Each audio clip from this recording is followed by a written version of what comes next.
Olá, amigos que acompanham a TV Câmara de Tupã, uma TV sempre a serviço da população. Começa agora mais um programa Ponto de Vista com a presença dos vereadores da Câmara Municipal, convidados especiais com assuntos de seu interesse.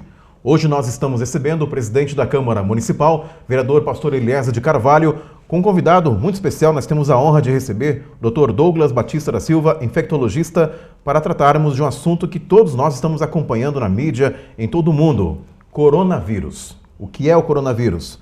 Como a pessoa pode pegar o coronavírus? E os tratamentos, o que temos hoje à disposição, através da medicina, para tratar o coronavírus. Presidente, seja bem-vindo ao programa Ponto de Vista, com um assunto realmente pertinente, relevante, que diz respeito a todos nós. O planeta está atento a essa questão do coronavírus e já temos casos, inclusive, aqui no estado de São Paulo, todos estão preocupados. Então hoje temos aqui o prazer de receber o Dr. Douglas para explicar o que realmente consiste o coronavírus, as formas de contágio, enfim, explicar um pouquinho a nossa população. Seja bem-vindo ao programa Ponto de Vista. Obrigado, Glaucio.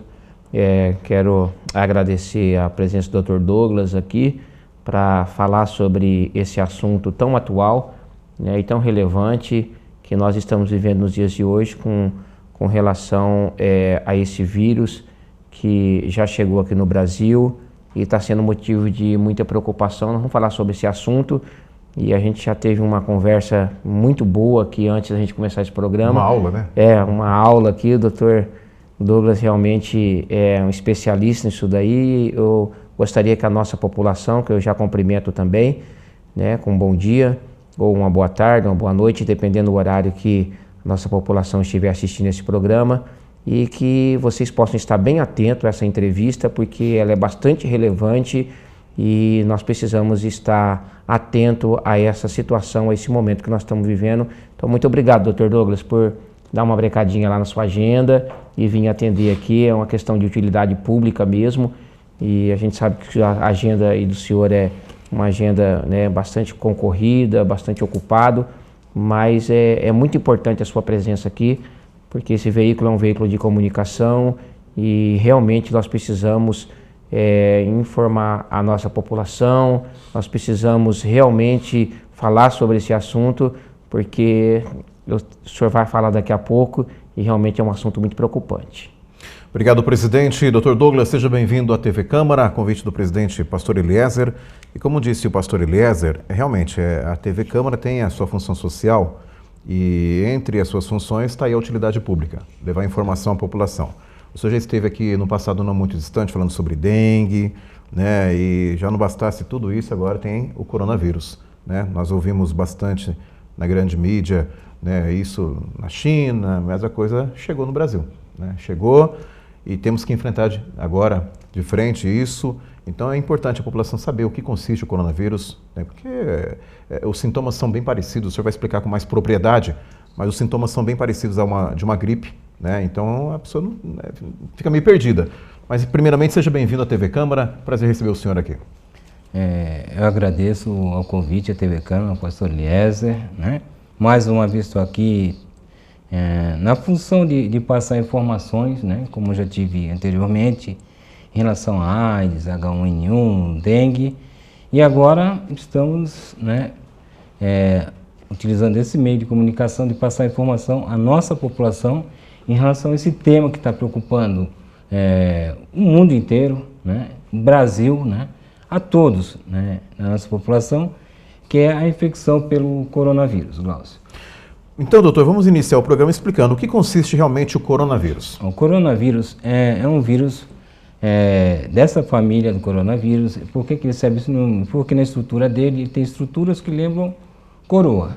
Ele está muito relacionado a animais, camelo, gato, morcego, E pode ocorrer a transmissão do animal para o ser humano. Então, nós temos vários tipos de coronavírus. Já tivemos epidemias anteriores, pelo mesmo vírus, da mesma família, e esse coronavírus que se chama Covid-19, ele começou a apresentar quadros iniciais na China, na província de Wuhan, no começo de dezembro, como uma pneumonia que não tinha causa, que não sabia o agente. No final de dezembro, se identificou o agente, que é o coronavírus 19, né? E é um vírus que ele pode dar manifestações tanto de vias respiratórias como também quadros gastrointestinais, como diarreia.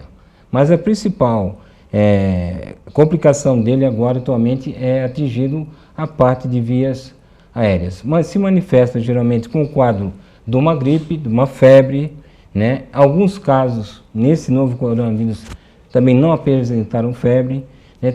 Tosse, uma tosse seca ou com catarro, dor de garganta, quadro de dor no corpo, como se fosse uma gripe normal, é um estado gripal. Mas, infelizmente, em alguns casos, ele evolui para um quadro de pneumonia. E as pneumonias por vírus geralmente são graves, né? E desde que atinge pessoas que a gente saiba que tenha uma baixa imunidade, que são os idosos ou pacientes que tenham doenças como diabetes, que não esteja sob controle, os cardiopatas, pacientes que tenham câncer, né? São pessoas que têm uma vulnerabilidade maior, né? E são, infelizmente, esses grupos que têm ido a óbito. Doutor, ontem eu vi nos principais telejornais do país a questão, nós ouvimos muito ontem a questão da pandemia, a palavra pandemia. O ministro da Saúde citou isso. Eu queria que o senhor explicasse a diferença entre epidemia, pandemia. Exatamente. Na realidade, essa questão da pandemia que a Organização Mundial da Saúde ontem declarou, né, na realidade já devia ter sido declarado há muito mais tempo, né, e eu vou explicar por que da importância. Epidemia, nós temos um enorme número de casos de uma determinada doença transmissível, né, mas a gente consegue ainda mapear, né, de quem pegou essa doença, quem transmitiu para essa e se contaminou, a gente consegue achar a causa de onde existiu, tá? E na realidade, não existe uma transmissão sustentada. E o que a gente tinha visto já anteriormente é que essa transmissão estava se mantendo direto, né? Então a comunidade científica já tinha pedido para a Organização Mundial de Saúde pedir para que seja pandemia. O que acontece em pandemia? Com a pandemia não precisa mais, o paciente teve nos Estados Unidos, teve na China, nesses países locais, lá que tem um grande, veio da Itália. Não, agora todo paciente que viajou, foi para o exterior, né, e chegou com quadro gripal, ele já é um quadro suspeito. Né? Por quê? Porque sabe que o vírus praticamente já tem transmissão local em todos os países do mundo. Tá? E o que isso é importante? Porque a nível, vamos dizer assim, prático, a gente já pode, a nível de medicamentos, de insumos, de compra de máscaras, tem um trâmite nesses medicamentos que são importados. Demora um tempo até longo para poder ser liberado na alfândega isso. Com a decretação da pandemia, tá, os governos já podem ter um acesso maior, tá, a gente tem acesso muito mais rápido, né, à compra de materiais, de insumos e medicamentos, das máscaras, dos álcool géis, né, de uma maneira muito mais livre e acelerada. Né? Então, isso já devia ter sido, porque travava um pouco, né, a conduta. A gente estava em estado de monitoramento. Agora não, o governo começa a declarar todos os pacientes que tiverem os sintomas, não precisa ter entrado em contato com o caso suspeito, ou teve na Itália, ou teve na China, para se pensar no suspeito, não. A gente, conforme o caso, a gente pode considerar a pessoa como suspeito e já intervir como esse paciente já tem a doença, com todos os cuidados, né? E medidas, né, a nível econômico pode ser tomadas, né, com a pandemia e com as leis de urgência, né, o próprio governo, presidente, governador de estado, prefeito, tem autoridade de decretar várias medidas, impedir eventos que tenham muita aglomeração de pessoas, né? Cada um avalia a necessidade da sua cidade, mas já tem essa, né? Pode usar verbas, no caso destinada para uma determinada pasta, destinar para a área da saúde em relação de medidas que possam ajudar no suporte ao atendimento das pessoas acometidas pelo vírus, né? Então, essa decretação da pandemia, quer dizer, espalhou no mundo inteiro e já se encontrou casos que não tem relação, assim, teve viagem para algum lugar ou entrou em contato com alguém. Já se encontrou casos que não se conseguiu encontrar o nexo causal, que a gente chama. Não, ele esteve viajando ou entrou em contato com o suspeito, não. Já temos casos de pessoas que se contaminaram e não se achou a relação de contaminação. Doutor, aproveitando o gancho aí, quais são esses grupos de risco? Crianças, a gente está ouvindo um pouco falar que as crianças não fazem parte desse exatamente. grupo de risco. Na realidade, assim, tem um grupo de risco que a gente tem observado, geralmente são pessoas acima de 50 anos, a nível global. A nível de Brasil, ainda nos nossos estudos, são pessoas abaixo de 40 anos. Mas com a tendência do aumento de números, provavelmente vai acompanhar a média global. Acima de 40 anos, né? Pessoas acima de 80 são os que têm apresentado um índice de letalidade, quer dizer, aumento de número de óbitos em pessoas acima de 80 anos de idade, né, elevado em torno de 15%, né, que é um valor extremamente elevado, e as pessoas que têm doenças crônicas, né, como o diabetes, o hipertenso, o paciente que faz uso de medicamento que baixa a imunidade, as pessoas que fazem o tratamento do neoplasia, ou seja, câncer, são as pessoas de grupo de risco. Só que a gente fala que todos esses grupos de risco, pastor, são os mesmos grupos de risco da nossa dengue também. Os quadros mais graves são nesses grupos. Verdade. Né?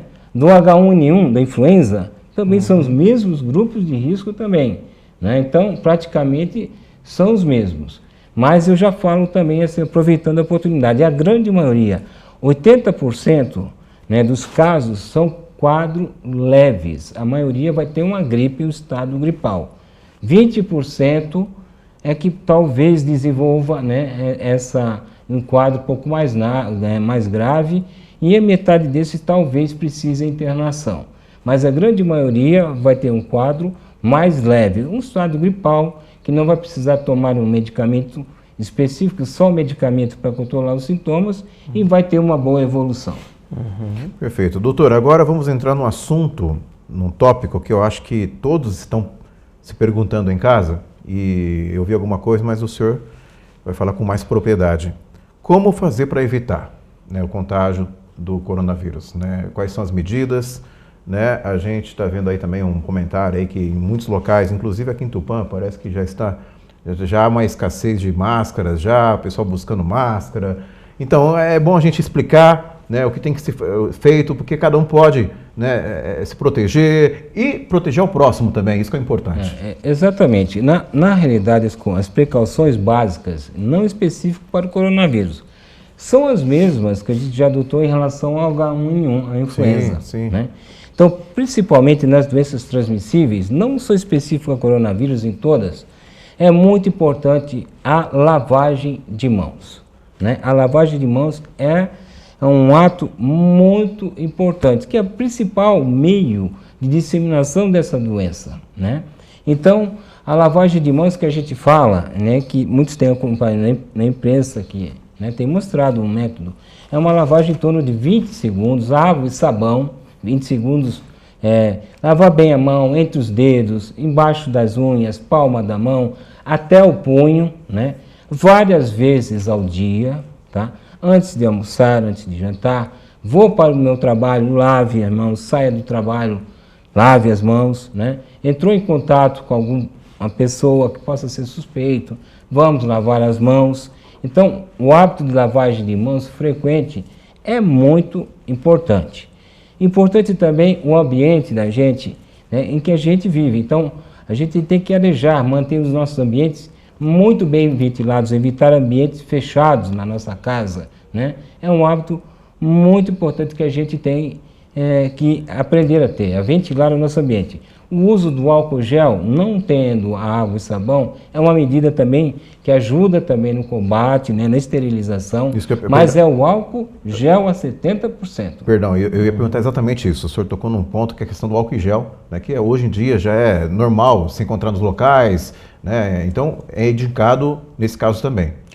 Ele é indicado, tá? E tem que, assim, a especificação tem que ter, pelo menos o solvente, tem que ter a porcentagem acima de 60%. Abaixo de 60%, o álcool como o nosso não serve. Tem que ter essa especificação. E o que a gente tem visto, e nas publicações científicas, que estão vendendo substâncias antissépticas, que o solvente é o cloreto de benzalcônio, indicando como um método de prevenção né, o combate e a transmissão do coronavírus. E não é efetivo, tá? Não, esses produtos contra o coronavírus não são. É o álcool gel 70%, tá? Então é uma medida muito importante também, né? Outra coisa, a gente ter o hábito de limpar, né, os nossos utensílios de uso diário também com álcool, tá? Os móveis, nosso ambiente de trabalho, é muito importante a gente aprender. Então são hábitos que a gente vai ter que colocar no nosso dia a dia, né? A transmissão é tosse por espirro, né, pelas vias respiratórias. Se estivermos gripados e resfriados, né, se não tivermos um lenço descartável, né, que nem todo mundo vai ter, vamos usar o nosso antebraço, né, como proteção, né? Não usar na mão, porque a gente tem a tendência ao espirrar, botar a mão na frente. Inadvertidamente a gente coloca a mão na boca, aqui, ou nos olhos, né? E a gente acaba cumprimentando a pessoa e a gente, né, acaba se contaminando. O correto é... Exatamente. Essa é a maneira de a gente evitar. Porque o vírus, ele pode, né, ter uma ação, ficar 24 horas, né, tem um tempo de vida, né, num local. Por exemplo, eu espirrei e aquelas gotículas estão contaminadas, fica numa mesa. Uma pessoa inadvertidamente vai lá, passa a mão, lá, põe a mão no rosto, na boca, ela pode ser uma fonte de transmissão, né? Vamos lavar as mãos. Ontem eu até tive uma enfermeira do próprio Ministério da Saúde nos orientando no processo de lavagem das mãos, né? Muito importante não é só lavar, é enxugar também, porque a mão úmida é o meio de disseminação de infecção. Então temos que enxugar também. Ela estava orientando também, após lavarmos as mãos, pegar e jogar água em cima da torneira também pode, tá? Para esterilizar, limpar aquela torneira. Perfeito. Então a lavagem de mãos é um hábito muito importante.